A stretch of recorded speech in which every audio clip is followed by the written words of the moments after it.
Vamos seguir então? Antes de nós adentrarmos nos comentários do próximo estudo, com relação ainda ao estudo anterior, lembra que eu falei, olha, isso aqui são pontos, lembra que eu fiz um pontinho aqui? Aí você, quando lê a Escritura, muitas outras coisas vão chamar a sua atenção. Se você não ler a Escritura, você fica na superfície, né? Então, por exemplo, o Clóvis mostrou aqui, lembrou uma passagem de Êxodo, capítulo 19, verso 10 e 11, quando o Senhor diz: disse também o Senhor a Moisés: vai ao povo e purifica-o hoje e amanhã. Lavem eles as suas vestes. Estejam prontos para o terceiro dia, porque no terceiro dia o Senhor, à vista de todo o povo, descerá sobre o monte Sinai. Né? Está mostrando a manifestação de Deus no terceiro dia. E nós já vimos na simbologia que terceiro dia não tem como pensar diferente, é o terceiro milênio. Se você ler, você vai achar muitas, mas muitas expressões desse tipo. E quando você estiver orando, Deus vai te confirmando as coisas. Amém? Porque as coisas têm que ser confirmadas pelo Senhor. Não adianta você ficar com conjecturas. Não, eu acho, eu não acho. Mesmo não interessa o que nós achamos no Evangelho, não interessa o que achamos. Muita gente já morreu pelos seus seus achismos, né? Não interessa o que eu acho, eu tenho que saber o que Deus revela, o que Deus me disse. O que Deus me disse, isso é a verdade. O que eu penso, o que eu acho, não é a verdade. Ah, eu sou inteligente, eu sou estudado, eu fiz 10 faculdades. E daí? Jesus não fez nenhuma. Pedro não fez nenhuma. Então, o problema são os achismos, né? Vou escrever essa palavra, existe no dicionário? Não sei não. Mas nós entendemos, né? Os achismos não interessam.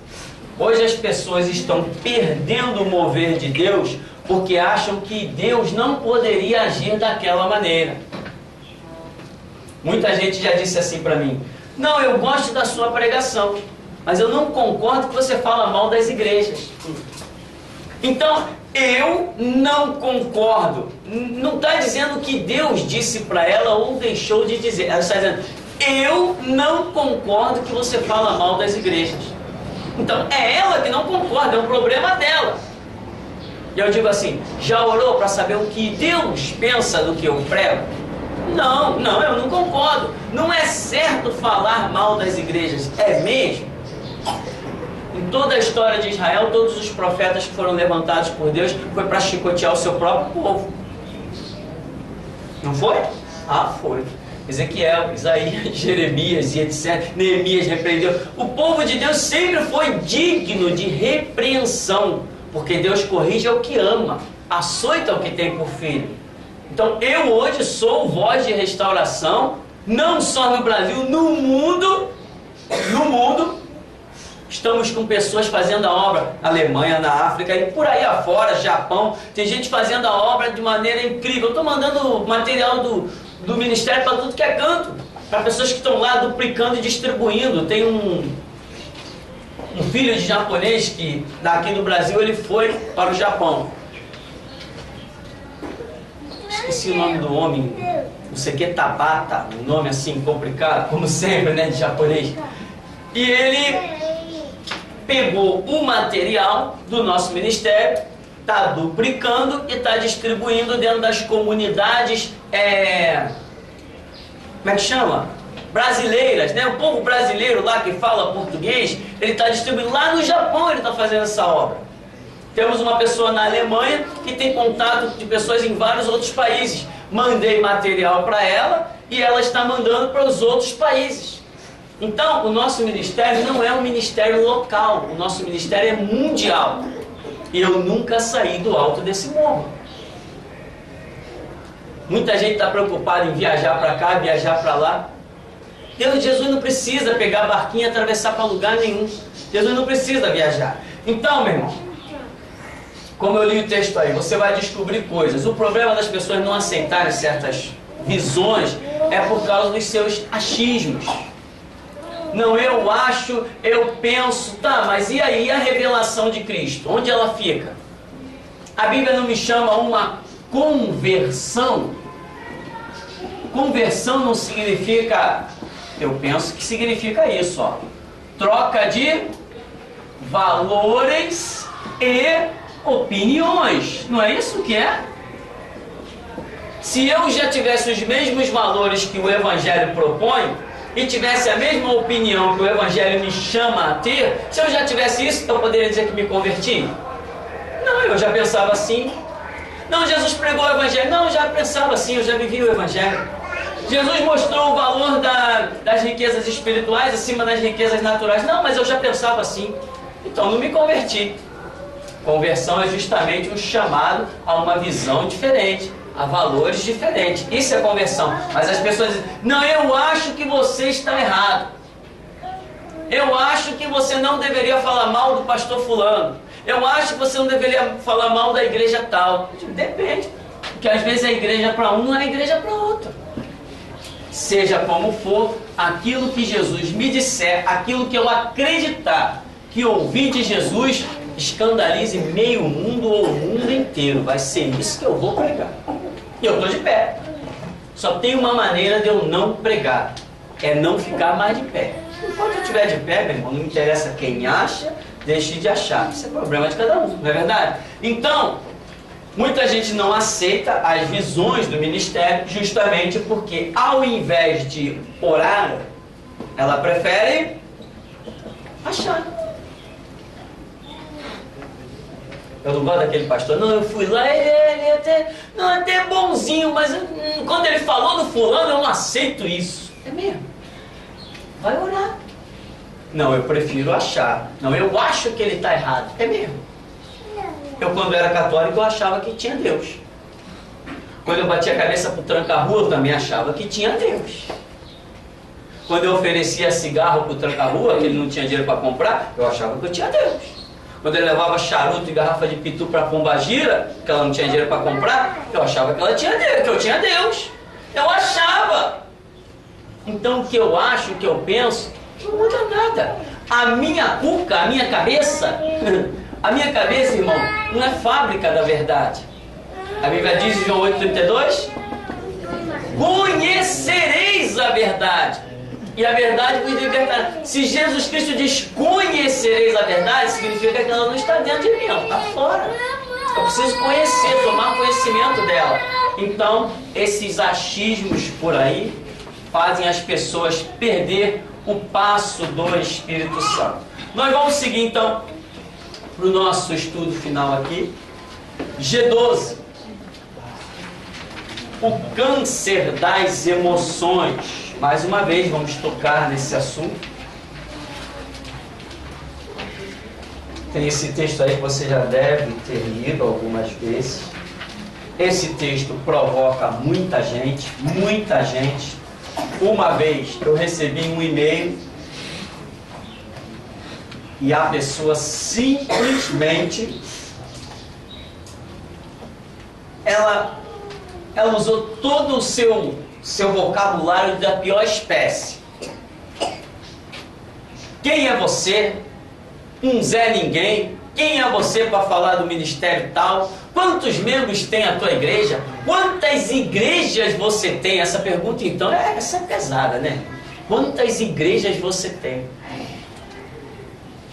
Se eu fosse um mercenário, meu irmão, teria igreja espalhada no Brasil inteiro. É só botar gente lá para arrecadar dízimo e oferta. Coisa mais fácil que tem. Um monte de gente por aí está querendo assumir. Ó, irmão, vou te consagrar, a partir de hoje você vai ser o pastor. Vai lá e arrecada dízimo e oferta e traz para mim. Isso aí, meu irmão.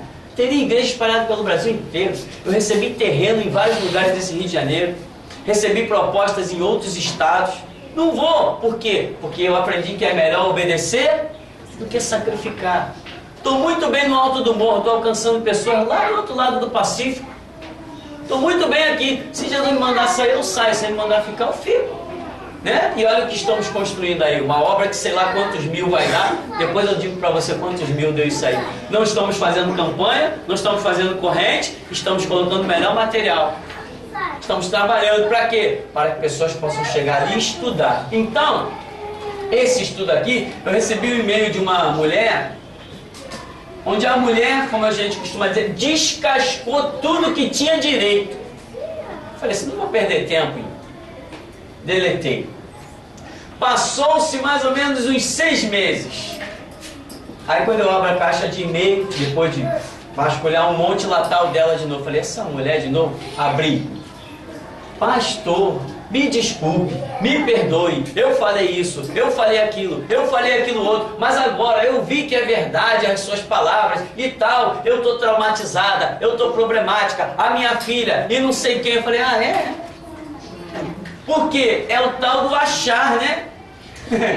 Eu acho, não, porque antes era assim, eu fui no G12, eu fui abençoada, eu fui liberta, eu fui isso, eu fui aquilo outro. Aí depois, não, eu pensei que tinha sido liberta, eu pensei isso, eu pensei aquilo, eu pensei aquilo outro. Irmão, Jesus Cristo só liberta uma alma pelo poder da sua palavra. Durante 3 anos de ministério de Jesus, apesar dos sinais que ele deixou, a grande herança que ele nos deixou foi a sua palavra. Em Mateus capítulo 4, quando ele resiste ao diabo, ele resiste dizendo o quê? Está escrito, está escrito, está escrito. Então essa é a grande herança de Jesus Cristo para nós, a sua palavra. Não adianta a pessoa dizer que foi lá no G12, que chorou, que se emocionou. Meu irmão, quer ver pessoas chorando e emocionada? Vai ali, ó, no cemitério do Caju, tem um monte de gente ali chorando emocionada, que perdeu um ente querido, perdeu um filho. Desde quando as minhas lágrimas são sinônimos de que eu tive um encontro com Deus?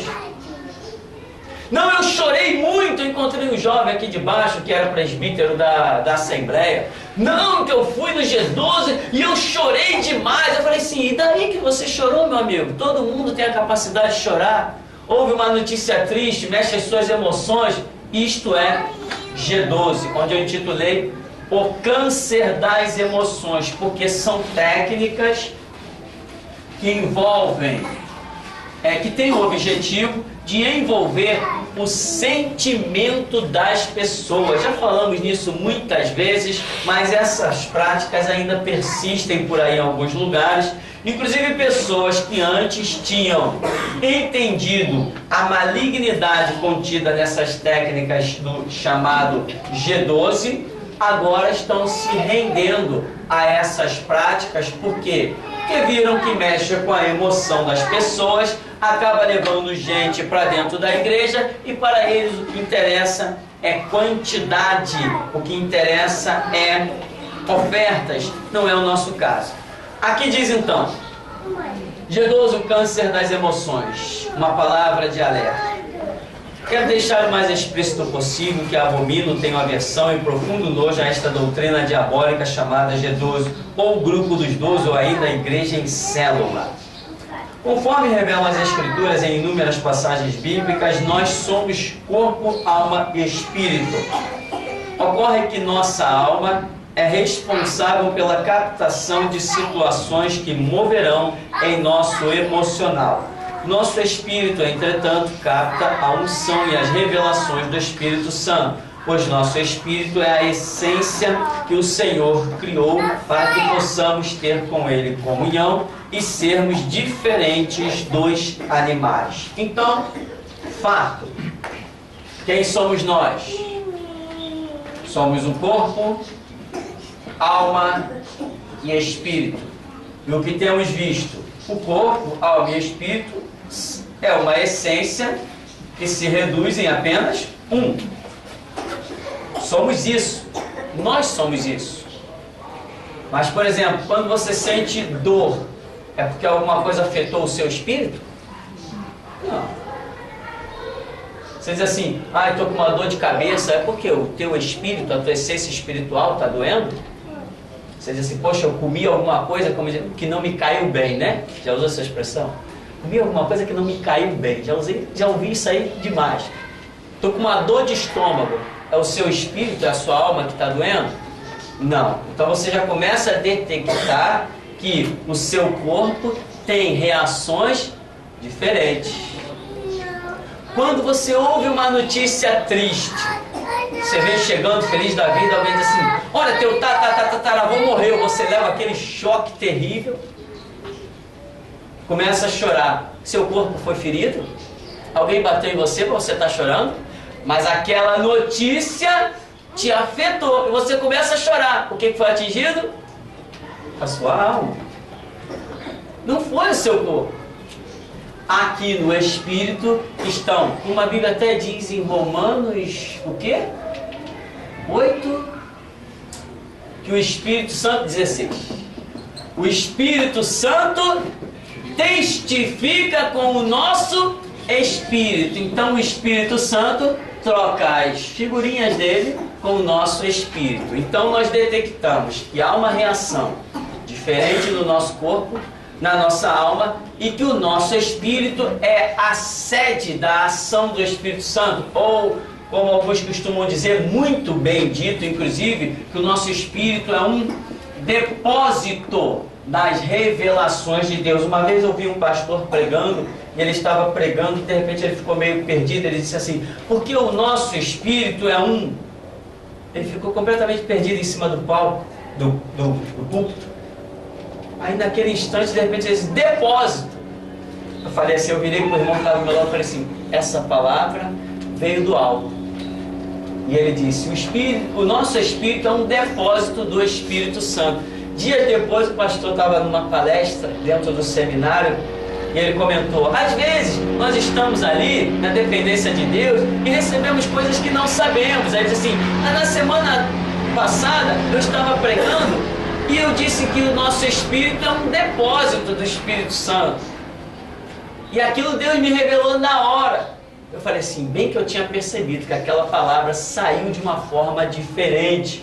Então, aqui no nosso Espírito é onde ficam armazenadas as coisas de Deus. Não quer dizer que elas não se derramem também na nossa alma, porque alma e espírito são indivisíveis, a não ser pelo poder da palavra de Deus, e juntamente com o corpo. Porém, o que acontece?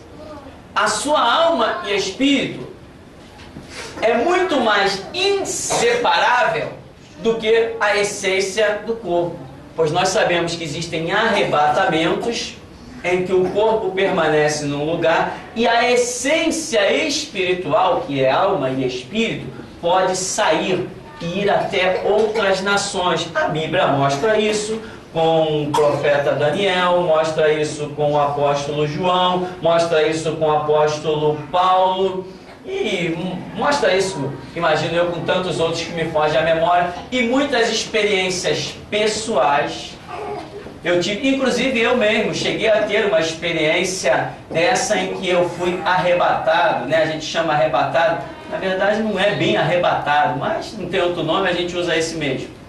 Em que os teus sentidos, a tua essência espiritual, ela sai do corpo e você pode observar coisas que naturalmente neste corpo você não poderia, né? Você pode ir a lugares que naturalmente no corpo você não poderia. Então isso é uma ação do poder de Deus. O que acontece com as práticas chamadas G12? Assim como eu estou te dizendo que quando você recebe uma notícia triste, você chora, e a gente costuma dizer que você chora de emoção, e eu disse que esta notícia triste não atingiu o seu corpo, ela atingiu a sua alma. O G12, que eu intitulei Câncer das Emoções, porque corrói o sentimento das pessoas, são práticas desenvolvidas especificamente para atingir a sede dos sentimentos do ser humano, que é a alma. Então tem fundo musical, tem fotografias, tem cortejos, né, recepções especiais, fogos de artifício. A pessoa fica numa sala sozinha, dizem eles que é para meditação, aí lá está o slide passando de Jesus na cruz, aquele sangue pingando, tudo para atingir a alma. Aí a pessoa chora, chora, chora, chora, depois sai daquele lugar dizendo: tive um encontro com Deus. Só se for com um Deus chamado diabo. Só se for esse Deus que Paulo chama de Deus desse século. A pessoa sai dali com as suas emoções completamente reviradas, sem nenhum sentido. São bombardeadas por música, por fotografia, tem que desligar o celular, tem que ficar incomunicável durante... Tem os encontros aí que duram 3 dias. Claro que isso aqui tem o seu custo. Outro problema, se é bênção de Deus, por que tem que haver um custo se a Bíblia diz de graça recebeste e de graça dai? Por que tem que haver um custo? Agora houve um encontro do G12 aí, esqueci o estado, e foi R$150. Isso, pelo que eu estou sabendo, está barato, né? R$150 para as pessoas participar desses encontros, dessas igrejas que aderiram a essa doutrina chamada G12. Então, a pessoa tem os seus sentimentos revirados, chora, grita, lamenta, planteia todas as lágrimas e ainda tem uma lavagem cerebral que durante todo o período do encontro tem uma palavra-chave lá que o líder menciona e diz: irmãos, o encontro é... Encontro é? Você já foi, né? O encontro é tremendo. Aí é 3 dias o camarada repetindo isso. Parece Hare Krishna, né? Já viu a doutrina do Hare Krishna? O camarada tem que passar não sei quantas vezes por dia ele tem que mencionar um negocinho lá, um cântico do Hare Krishna. Quem já foi Hare Krishna aqui? Ninguém? Ninguém, né? Ninguém vendeu incenso aí, não? Então, é tremendo, é tremendo. Aí quando o camarada sai de dentro do encontro do G12, meio abestalhado, me desculpe se você já foi lá, mas é meio abestalhado. E aí, irmão, como é que é lá? Não, é tremendo. Mas, não, irmão, não posso falar não, é tremendo. O cara está completamente anestesiado, traumatizado, problemático. Não, se você quiser saber, você tem que ir, porque é tremendo. É mesmo. Eu participei de uma igreja onde eu fui pastor auxiliar e o pastor principal foi lá, levou 1/3 da igreja, coincidência. 1/3 da igreja ele levou para o tal encontro. Aí voltou os irmãos lá, né? Mas, poxa, irmão, e aí? Foi lá no encontro, lá no congresso e tal? Fui, poxa, mas ó, não posso falar, é tremendo. Não posso falar. Falei, aí já tem coisa errada, né? Já tem muita coisa. Aí fui, e aí, irmão, como é que tá? Não, é tremendo, você tem que ir para ver. Mas como é que é? Não, não posso falar, é tremendo. Eu falei, aí daqui a pouco o pastor principal queria me convencer a ir no encontro do G12. Eu cheguei para ele e falei assim: senta aí, meu amigo. Irmão, eu sei que fui assim a carinha de bobo, mas sei não, sou muito bobo não. Falei assim: vem cá, você está achando que lá nesse encontro do G12 você tem algo para me mostrar mais importante do que tem aqui? O que você tem lá no G12 é maior do que isso aqui? Não, não, então eu fico com isso aqui, eu não quero saber de encontro de G12. Os caras desenvolvem um monte de técnica, um monte de sala pré-montada, um monte de baboseira, depois vem dizer que dentro da igreja, convivendo com a Bíblia, apostando a vida em Cristo Jesus, eles têm algo maior para me mostrar. Eu duvido. Duvido, irmão. Não tem, meu irmão. Não tem, foi isso que eu disse. Senta aí, cara.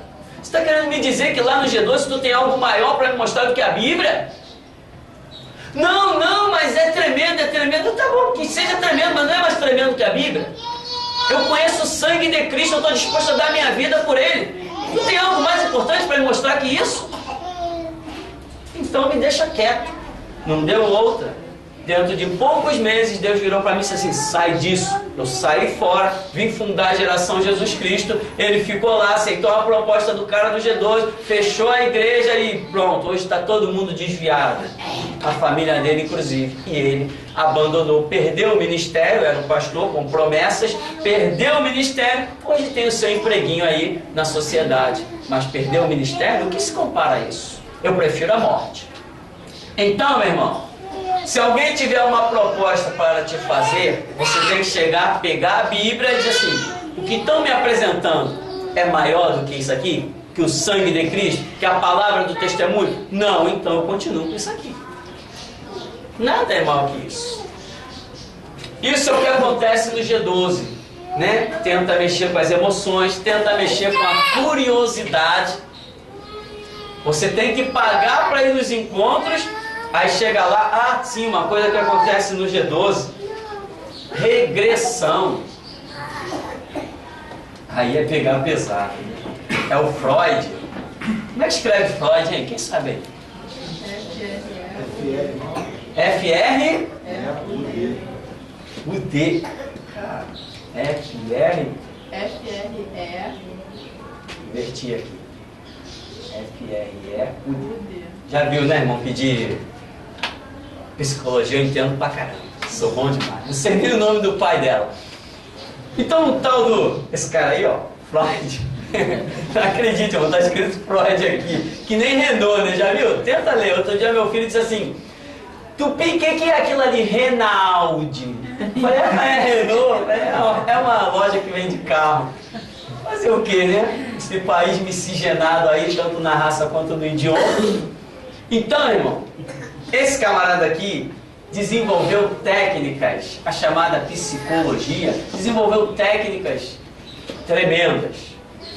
Porém, esse camarada aqui viu o perigo da própria técnica que ele desenvolveu.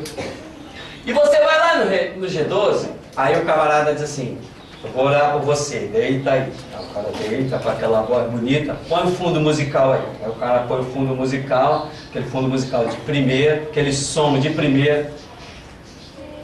Qual a sua idade? 50. Pois bem, agora você tem 49 anos. O que você lembra dos seus 49 anos? Tá, eu comi feijão, arroz, batata, tal. Agora você tem 45 anos. Que a palhaçada vai embora. Agora você tem 44 anos. Aí às vezes ele está com pressa, vai pular. Agora você tem 35 anos. Para não perder muito tempo. Você está pensando que eu não estou falando do que sei? Você tem 30 anos. Você tem 25 anos. O que você lembra dos seus 25 anos? Agora você tem 15 anos. O que você lembra? Eu estou jogando bola. Onde você está? Eu estou na rua tal, onde eu me criei. Vai embora. Agora você tem 10 anos. Agora você é um bebê, você tem 4 anos. O que você está fazendo? Eu estou mamando mamadeira e tal. Tá. Agora você tem 3 anos. É verdade mesmo. Teve uma pessoa que foi e conversou comigo e falou tudo isso aí. Ah, é? E olha que eu não estive lá, hein? Eu não estive lá, tá vendo? Então, você foi lá também? Não, virou bebê não? Então, também com esse tamanho, né? Aí, agora você tem 2 anos. Tá, tá chorando. A mamãe me bateu. Irmão, você tem 1 ano. Tá, agora você tá com 9 meses dentro da barriga da sua mãe. Agora você é Você está no momento da concepção. Misericórdia. Agora você vai ser concebido e quando você for voltar, você vai voltar sem nenhum trauma, sem nenhuma enfermidade, e toma-lhe baboseira. E tem crente que acha que eu tenho que ficar calado com essas palhaçadas dentro da igreja evangélica. Se eu ficar calado, eu vou sufocar, meu irmão, vou morrer que nem Tiradentes, numa forca. Não dá. É muita palhaçada. É muita baboseira. Gostem eles ou não. Se puder me matar, que mata. Se não puder matar, vai ouvir. Aí, técnica de regressão, leva o camarada até o ventre. Qualquer dia vai ter crente fazendo técnica de regressão e querendo levar o outro camarada para depois do ventre, antes do ventre. Aí já vira logo reencarnação, né, irmão? Aproveita, vai, pega o embalo. Aí vai, o camarada, agora vamos voltar. Você tem 5 anos, você tem 6 anos, você tem 7 anos. Detalhe, eu tive um professor de ciência, um homem era um crânio, e ele estudava hipnotismo. Este professor, ele dizia para nós na 8ª série: caramba, minha mente está boa. Ele dizia: é possível o hipnotismo, desde que a pessoa queira se entregar. Então, a pessoa tinha que se entregar, aceitar ser hipnotizada. Se ela tivesse alguma reserva, não conseguiam hipnotizá-la. Então ele dizia, contava experiências da sessão de hipnotismo, e ele dizia, mesmo a pessoa hipnotizada, ela não faz aquilo que na realidade ela não gostaria de fazer. E ele contava algumas experiências, tipo, hipnotizaram um rapaz e colocaram ele com uma faca na mão. E colocaram outra pessoa lá e disseram, essa pessoa é a sua mãe. Vai lá e mata a sua mãe. E o camarada foi lá, quando ele chegou perto, ele acordou. Ele, que isso? Não? Matar minha mãe? O que está acontecendo? E viu-se que mesmo uma pessoa hipnotizada não conseguiam fazer ela realizar algo que ela não gostaria de realizar. Então, a pessoa tinha que ter uma entrega total para ser hipnotizada, mas mesmo assim ela não iria realizar aquilo que ela não gostaria de realmente realizar. Era o que contava esse professor que cá entre nós, irmão, tem professores que deixam saudade, né? E esse deixou. O homem era para lá de um professor. Ele ensinava coisas do dia a dia da vida com uma arte que ninguém gostava de perder a aula dele. Era uma ordem da diretoria que quem chegava atrasado não podia ir para a sala de aula, pois nós pulávamos muro, nós entrávamos pela janela, nós entrávamos pelo telhado, nós fazíamos qualquer coisa se chegasse atrasado na aula dele, porque a gente queria assistir a aula do homem. O homem era muito bom no que fazia. Então, o hipnotismo acontece quando a pessoa se entrega. É um detalhe. E aqui, nessas técnicas de regressão do G12, acaba entrando técnicas de hipnotismo. E muitas vezes o crente está ali com o coração muito sincero, ele acaba se entregando. E ele vai regredindo, porque Freud disse que a técnica de regressão é real, é uma realidade. Só que ele parou com as suas experiências, porque ele viu que poderia levar uma pessoa à regressão, sim, mas o retorno nem sempre era com o mesmo sucesso. Tinha aqui pessoas que no caminho do retorno da técnica de regressão, elas travavam, elas tinham problemas e resultado iam parar ficavam com mão sem movimento, perna sem movimento. Freud detectou essas coisas. O camarada que saiu com isso, o cara que era o crânio, era o pai, era o professor da história. Hoje nós temos um livro de Delcir, não sei de que, esqueci o nome do homem. Souza Lima. Eu acho que é isso, é. Ele escreveu um livro chamado G12. E tem um outro nome que me foge à memória. Ele botou G12... unção ou técnica de homens. Ele escreveu alguma coisa assim que me foge à memória. Eu li esse livro. E ele conta, nesse livro seu, dos vários contatos que ele teve com pessoas que ficaram, inclusive, em cadeira de rodas. Algumas, depois de um bom tempo, se recuperaram, voltaram a andar normalmente. Outras, está escrito no livro dele, que é um professor de um seminário lá em Niterói, está escrito que permaneceram lá problemáticas. Eu recebi um e-mail de uma pessoa que depois de ler o artigo na internet, ela disse para mim, pastor, é verdade o que você escreveu, só que esse estudo para mim chegou um pouco tarde, porque eu já passei por essa maldição. E agora, pastor, eu não posso nem frequentar uma igreja, porque basta eu ouvir um dos hinos que foram usados lá dentro daquela maldição, que eu caio em pranto descontroladamente, não consigo mais conter as minhas emoções. O que eu faço, pastor? Vai para os pés do Senhor. Amém? Põe a boca no pó, talvez haja esperança.